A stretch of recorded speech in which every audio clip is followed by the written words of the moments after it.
ओम श्री सद्गुरुदेव भगवान की जय। मानस बोध भाग 1 उपदेश 13, जिसका शीर्षक है संत सुखी विचरंत मही। ओम तत्सतात्मने नमः। एक व्याध बस नर मरै, ये असाधि बहु व्याधि।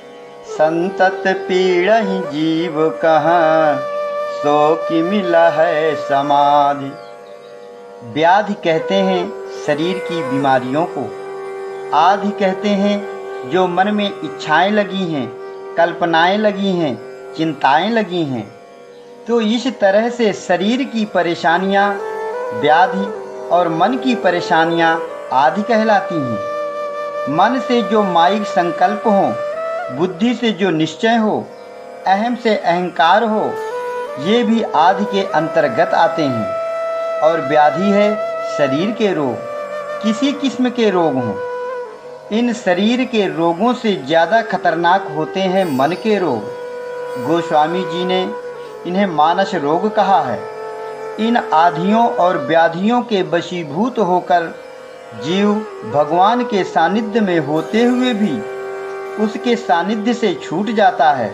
इन्हीं आधियों व्याधियों में फंसकर अपने स्वरूप को भूल जाता है। जीव धर्म में आकर जीवन से प्रेम रखने लगता है और परमात्मा से विमुख हो जाता है। उसी का अंश उसी से अलग हुआ संसार रच लेता है। यह कैसे होता है? तो यह नाभि कमल है, आकाश। हाँ, इसका सबसे अच्छा उदाहरण वह भजन है। प्रथम ओम से शब्द हुआ है, सो आकाश कहाया। और फिर इसी क्रम से वायु, अग्नि, जल और पृथ्वी, ये 5 तत्व बने। तो ये 5 तत्व और 3 गुण, या ब्रह्मा विष्णु महेश, एक पालन करने वाला, एक पैदा करने वाला और एक संहार करने वाला, ये जो 8 तत्व की मूल प्रकृति तैयार हो गई, यह प्रकृति ईश्वर का संविधान बन गई। जीव इसमें बंधा है। अब यह जीव नहीं जान सकता कि मैं इससे कैसे मुक्त हो सकता हूँ।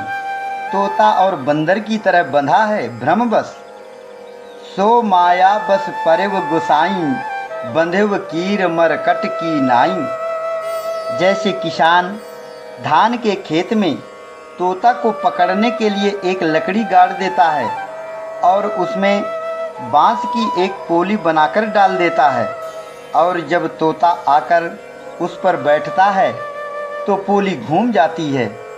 तोता उल्टा होकर टंग जाता है, पोली को छोड़ता नहीं, छोड़ने का ख्याल ही नहीं रह जाता, क्योंकि उसे इस स्थिति में होने का सेंस ही नहीं है। दिमाग में उसे भ्रम हो गया कि मुझे यह लकड़ी पकड़े हुए है।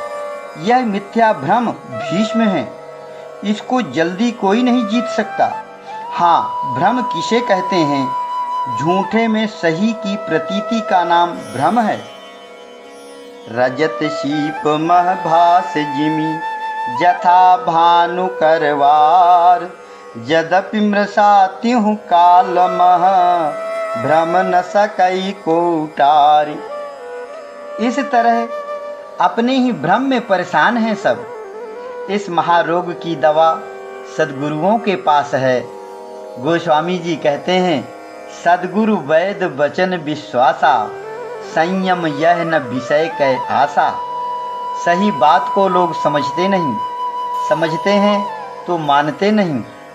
अब भक्ति करना है तो ईश्वर वहीं हृदय में लेना पड़ता है, और तभी साधक में सुधार होता है। बाहर तिलक मुद्रा पूजा पाठ भर से काम नहीं चलता, लेकिन उसमें जब क्षमता नहीं आती, योग्यता नहीं होती, और उससे जब कहा जाएगा तो सही बात पर भी उसको बुरा लग जाएगा। वह समझेगा कि इनका कुछ स्वार्थ है, इसलिए ऐसा कहते हैं। इसको दुरुपयोग कहते हैं। वैद्य से दवा ले ली और सेवन किया नहीं, संयम किया नहीं, तो रोग कैसे जाएगा?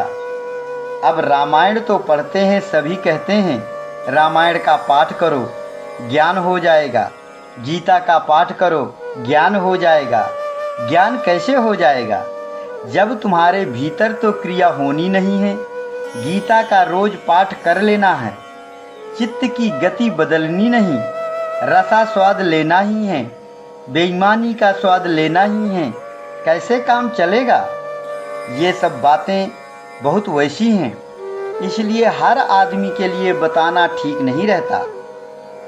आरत अधिकारी जह पावहीं, गूढ़ तत्व न साधु दुरावहीं। जो सही पात्र हो, इसको समझने वाला हो, उससे कहा जाए तो ठीक रहता है। अब यहाँ इतने बैठे हैं, सब एक जैसे तो हैं नहीं। बताने वाला तो एक ही जैसी बात करेगा, कैसे समझ में आएगा? कोई थोड़ी सी बात पकड़ पा रहा है, कोई पकड़ते हुए भी नहीं पकड़ पा रहा है, कोई इन बातों को समझता ही नहीं। कोई समझ रहा है थोड़ा, लेकिन कर नहीं पाता। पहले ऐसा था कि ब्रह्म मुहूर्त 3-4 बजे से मानते थे और दिन निकलने तक यह सबसे शुद्ध समय होता है। जानते हो भजन कब होता है? जब आकाश शुद्ध मिले, तब मन कहीं नहीं जाएगा। आकाश शुद्ध कब होता है? रात 12 बजे तक आदमी जाग सकता है। कोई काम पर लगा हुआ है, 2 बजे तक जाग सकता है। लेकिन ब्रह्म मुहूर्त में स्वयं नींद आ जाती है सबको। उस समय आकाश शुद्ध मिलता है। उस समय बैठ जाओ ब्रह्म मुहूर्त में। भजन करना चाहिए तो सही ध्यान लगेगा, सही मन रुकेगा। मन को ध्यान में लगाएं, ध्यान में लगेगा। जप में लगाएंगे, जप में लग जाएगा। और जैसे उसे खड़ा करेंगे, खड़ा हो जाएगा, क्योंकि तब उसको खींचने वाले संकल्प नहीं हैं। और जब सब जाग गए और फिर तुम बैठे दिन में, तो फिर मन नहीं लगेगा। तमाम क्षण क्षण के संकल्प दौड़ रहे हैं। एक नाड़ी है एक्सटर्नल, बाहरी, जो तमाम संकल्पों को फेंकती है। एक नाड़ी इंटरनल है, भीतरी, जो बाहर के संकल्पों को पकड़ती है। कभी शांत नहीं बैठती और इतनी स्पीड हो जाती है इसकी, जैसे गाड़ी 100 किलोमीटर की स्पीड से दौड़ती है। अब तुम उसे रोकना चाहते हो। जैसे कोई लड़का तेजी से दौड़ रहा है, वह एकदम कैसे रुकेगा? वह तो ब्रेक लगाते लगाते कहीं दूर जाकर रुकेगा। इसलिए मन को रोकने का सबसे अच्छा तरीका यह है कि पहले श्वासा का जाप करो, श्वासा में नाम लो। नाम से मन की गति धीमी हो जाएगी। श्वासा को तो चैन नहीं है, लेकिन मन इतना पाजी है कि दुनिया के विषयों में दौड़ रहा है। उसे लगा दो श्वासा में, लेकिन जपे ना, सुने केवल। अजपा इसे कहते हैं। सुने खाली, तो उससे मन की गति धीमी होगी। धीमी होते होते क्या होगा कि एक खुमारी जैसे आएगी, नशा जैसा आएगा। और जब नशा आने लगी, तो फिर ध्यान करो, अपने इष्ट को देखो, अपने मन से देखो और अपने को समर्पित कर दो कि भगवान, मैं आपका हूँ, मैं आपको ही देखना चाहता हूँ। मैं अपने इस मन को आपको सौंपना चाहता हूँ। यह मेरे बस का नहीं है, इसलिए मैं हार कर उसे आपको दे रहा हूँ। आप में क्षमता है, आप इसे पकड़ सकते हैं, आप इसे बांध सकते हो। मेरी समझ में यह आया है कि आपके पास ताकत है। इन काम क्रोध आदि बलवानों को मैं आपको देता हूँ। आप इन्हें पकड़ लीजिए और इन्हें आप अपने पास रख लीजिए, मेरे पास नहीं। ये मेरी हालत खराब कर देंगे। गोस्वामी जी भजन में कहते हैं, मैंने आपसे पैसा नहीं लिया, मैंने स्वयं अपने आप को आपके सामने समर्पण कर दिया। अब आप चाहे मुझे काम से मरवाइए, चाहे क्रोध से कुटवाइए, मैं आपका हूँ। आपकी ही नाक कटेगी, आपकी ही बदनामी होगी अगर मेरी बेइज्जती होती है। इसलिए अब आप जानिए मेरे पास कुछ नहीं रह गया है। मैंने अपने को समर्पण कर दिया है। मैं आपको समर्पित हूँ, सरेंडर हूँ। कितने गंभीर भाव हैं। तो इस प्रकार कोई साधक कंठ गदगद होकर और हृदय से द्रवित होकर प्रार्थना करे तो यही शुद्ध तरीका है। जन्म जन्म लगी रगर हमारी, बरऊं शंभु नत रहूं कुमारी। अब हमको शंकर चाहिए, कुछ भी हो जाए। सप्त ऋषियों ने पार्वती की परीक्षा लिया, बहुत डिगाने पर भी अडिग रही। ऐसी दृढ़ता हो साधक में, कठिन परीक्षाओं में भी फेल नहीं हो पाए। ऐसा साधक हो, जिद्द करनी पड़ेगी, रगड़ करनी पड़ेगी। जन्म जन्म लगी रगर हमारी, जन्म जन्म लिमिट ही खत्म कर दी। ऐसा जो प्रेम रूपी पार्वती है और सत जो आत्मा है शंकर, उसमें जब प्रेम हो जाए हमारा, वही भजन है, वही लगन है। साधक के हृदय में जो प्रेम है भगवान के प्रति, वही पार्वती है। और जो सत है तीनों कालों में एक रस, शुद्ध बुद्ध अजन्मा अरूप अलख अविनाशी, ऐसा जो सत्य है वही शंकर है, भगवान है, इष्ट देव हैं, गुरु हैं, आत्मा हैं। उसी के लिए मचल जाओ, रो गाओ, मर मिटो। ऐसा है यह रास्ता। इसके लिए तीव्रतर वैराग्य होना चाहिए साधक में। वैराग्य काम करेगा, तीव्रतर वैराग्य। प्रथम श्रेणी, द्वितीय, तृतीय श्रेणी होती है तो धीमा वैराग्य, तीव्र वैराग्य, तीव्रतर वैराग्य श्रेणी बन गई। अनुराग अलग है, वैराग्य अलग है।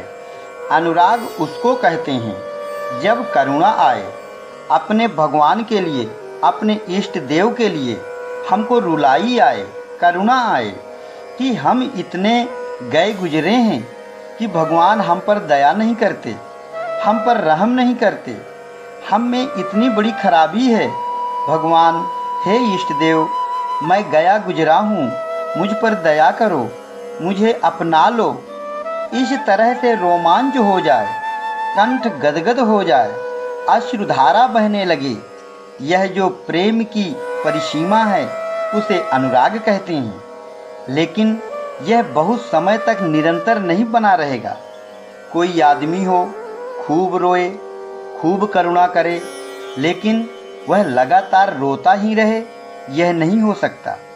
अनुराग वेग या फोर्स के साथ आता है और उस वेग के समय जो प्राप्ति उसे होती है वह कंटिन्यू लगातार रहने लगे। अनुराग में भी रहे, अनुराग नहीं है तो भी रहे, बोलने में भी रहे, खाने में भी रहे, सोने में भी रहे, उसका नाम वैराग्य बन जाता है। और जब वह एकांगी होता है तब वह अनुराग होता है। जब बंदर लोग अपना अपना बल बखान कर रहे थे समुद्र लांघने के लिए, तो किसी ने कहा हम 10 योजन उड़ान भर सकते हैं, किसी ने कहा हम 20 योजन जा सकते हैं, किसी ने कहा 50 योजन। और अंगद कहा ये जाऊं मैं पारा, जी संशय कछ फिरती बारा। मैं 100 योजन समुद्र के पार जा सकता हूँ, लेकिन लौटने में शंका हो जाती है। यह है अनुराग, अंगद। और फिर सबने हनुमान का गुण बखान किया। आप महाबली हैं, आप देश काल की सीमाओं से परे हैं, आप सब कुछ कर सकते हैं, आप सार्वभौमिक हैं, आप दिन में, रात में, सुबह में, शाम में, दुख में, सुख में, हर्ष में, अमर्ष में, हर समय एक सा रूप है आपका। तो आपको तो कोई प्रॉब्लम नहीं होना चाहिए। आप जा सकते हैं, आ सकते हैं। आप अपने रूप का ख्याल करिए। हनुमान को अपने बल का स्मरण नहीं रहता था।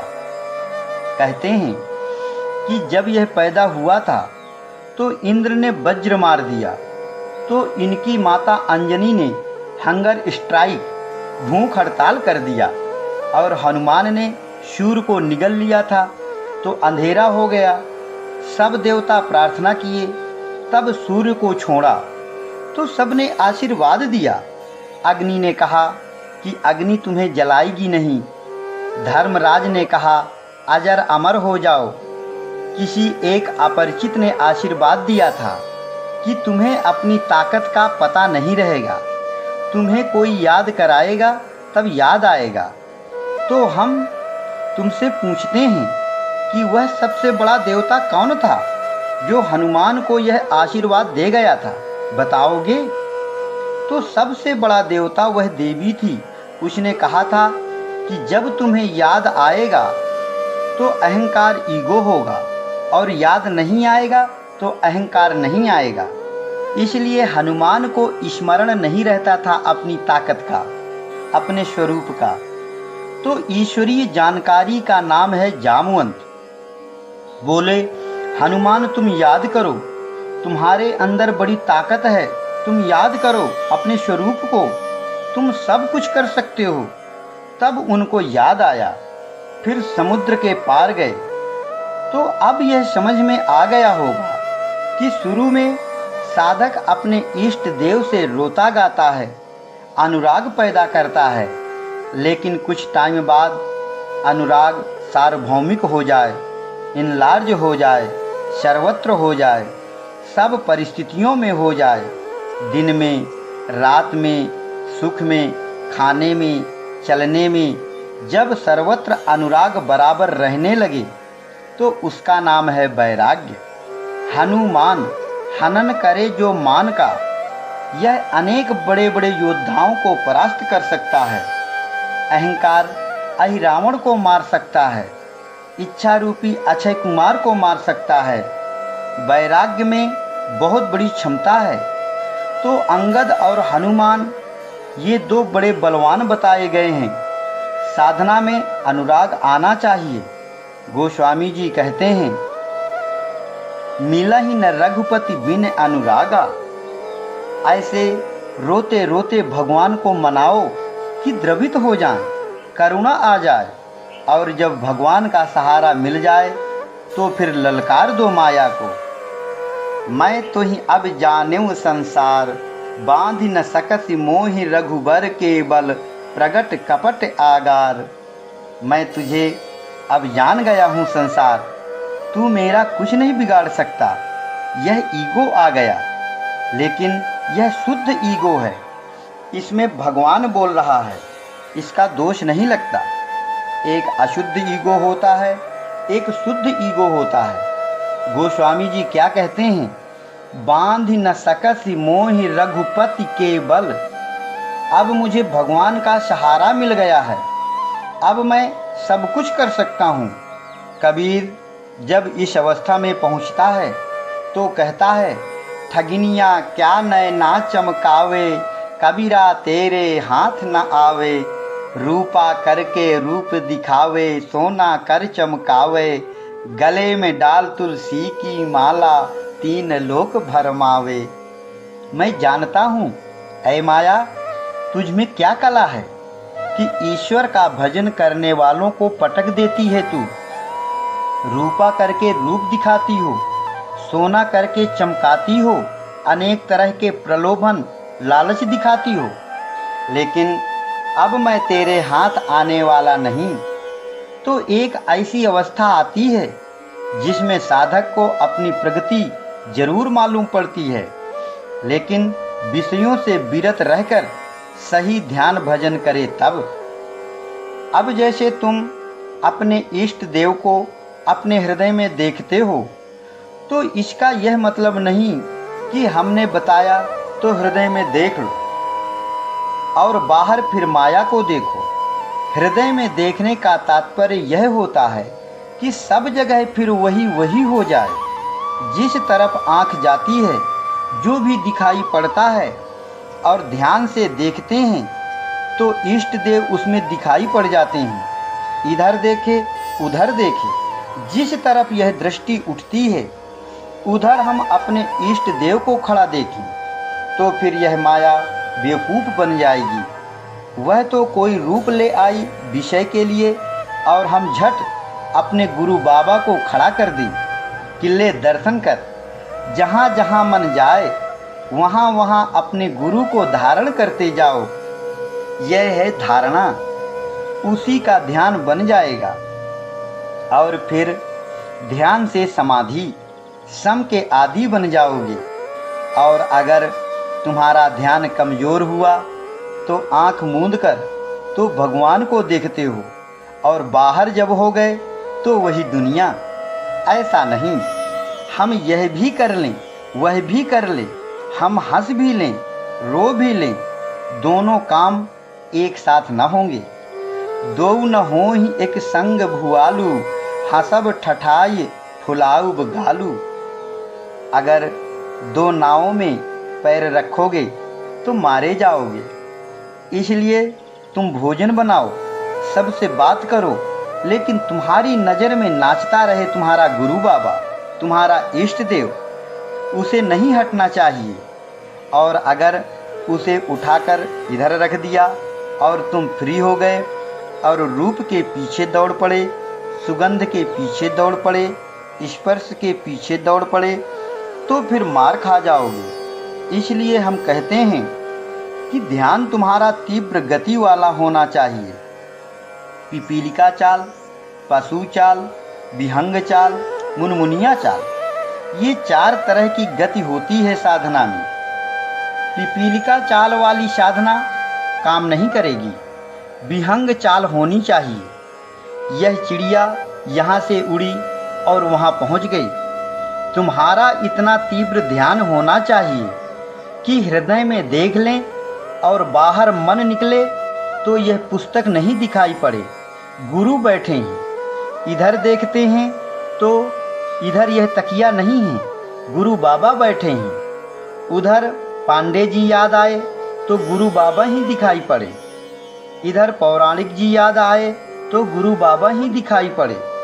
सर्वत्र गुरु बाबा आ जाएगा अगर तुम्हारा ध्यान सही है। अगर ध्यान सही नहीं है तो फिर हार खा जाओगे, फिर ये असर कर जाएंगे, कमज़ोर साधन माना जाएगा। इसलिए ऐसा साधन होना चाहिए, तीव्रतर वैराग्य होना चाहिए। वो हनुमान की बात वहाँ नहीं छोड़ दिए, हनुमान की ही बात हम कर रहे हैं। हनुमान बंदर नहीं है, हनुमान कहते हैं वैराग्य को। इतना तीव्र वैराग्य होना चाहिए, उसको उठाओ।